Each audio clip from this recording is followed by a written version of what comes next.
Internet খুললে SIR নিয়ে প্রচুর ডিবেট চলছে। আসুন আজকে আমি 1 থেকে 1.5 মিনিটের মধ্যে বুঝিয়ে দিই এসআইআর জিনিসটা কি, এর ফলে কি কি প্রভাব পড়তে পারে আমাদের উপর।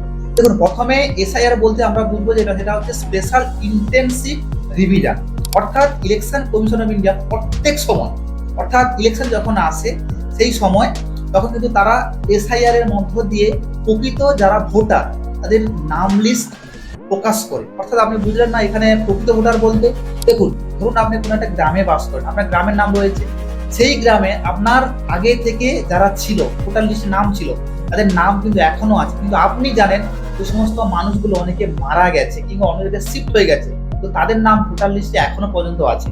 এসআইআর এর মধ্য দিয়ে ওই সমস্ত ব্যক্তিকে চিহ্নিতকরণ করতে হবে, কিংবা যে সমস্ত ব্যক্তিরা এখান থেকে ট্রান্সফার হয়ে গেছে তাদের ডকুমেন্ট এখানে তো নেই কিন্তু নামটা আছে, যদি ডকুমেন্ট শো করাতে পারে তাদের কিন্তু ভোটার লিস্টে এন্ট্রি করানো হবে। তো যারা ডকুমেন্ট শো করাতে পারবেন না তাদের ভোটার লিস্ট থেকে বের করে দেওয়া হবে। এই জন্য এসআইআর এর মধ্য দিয়ে প্রকৃত যারা ভোটার ওই ব্যক্তি বা ওই পার্টিকুলার জায়গাটাতে, এই জায়গার ক্ষেত্রে কিন্তু ভোটারের লিস্ট পাওয়া যাবে, লিস্টের মধ্য দিয়ে প্রকৃতভাবে কিন্তু ইলেকশনটা কন্ডাক্ট করতে সুবিধা হবে। এবারে আপনি বলবেন যে এসআইআর হলে কিংবা না হলে কি হবে। দেখুন, এসআইআর হলে কি হয় বলুন তো, ধরুন আপনি কোনো একটা জায়গা থেকে চলে গেছেন 2 বছর 5 বছর আগে, কিন্তু অনেক ব্যক্তি আছে যখন ইলেকশন আসে আপনার অবর্তমানে ফেক আইডেন্টিফিকেশন বের করে আপনার পরিবর্তে কিন্তু ওই জায়গাটা ভোট দিয়ে দেয়। সেক্ষেত্রে কি হবে, আপনার যে জিনিসটা লিগালি যে সমস্ত রাইট আছে এই রাইটটা কিন্তু মিসইউজ করা হচ্ছে।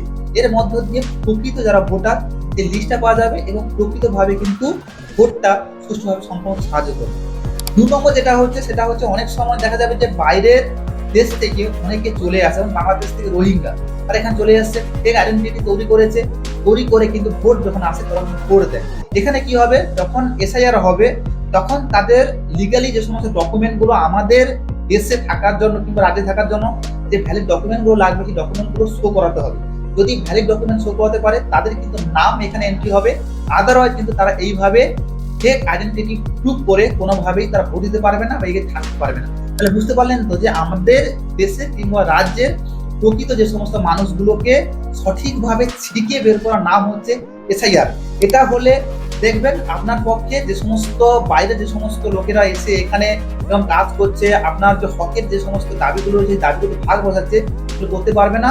সবকিছু সুষ্ঠুভাবে হবে, তার মধ্যে দিয়ে কিন্তু একটা সাস্টেনেবল ডেভেলপমেন্ট তৈরি হবে, যার ফলে কিন্তু একটা ব্যালেন্স তৈরি হয়ে গিয়ে আমাদের যে ইলেকশনটা হবে সেটা কিন্তু সুষ্ঠুভাবে সম্পন্ন হয়ে যাবে।